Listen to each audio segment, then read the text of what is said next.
ما کافی را همیشه تلخ میخورم، ولی این بار اشتباهی اوردر دادیم، شیرین شده. گذشته از شیرینی از این یک حرف یادم آمد. میگه کافی را که هر چقدر تلختر بخورین باعث میشه که شما را بیدار نگه داره. این حرف خیلی قشنگه. همینطور مشکلات زندگی هر چقدر تلخ شوه، هر چقدر مشکلات زیادتر و زیادتر شوه، باعث میشه که شما را بیدار نگه داره، ذهن شما را بیدار مونه، دنیای فانتزی را از ذهن شما نابود مونه، حذف مونه. دنیای فانتزی از عشق و محبت گرفته تا همه چیزای دنیا را که شما میبینین، از رنگ گرفته، از تصاویر گرفته، همه و همه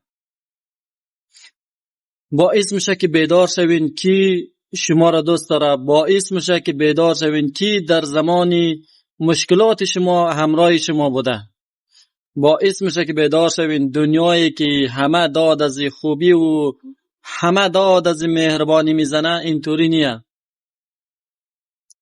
شما هر چقدر مشکلات سر شما زیادتر میشه اشکال نداره، باعث میشه که شما بیدار شوین، ذهن شما را نرمال مونه.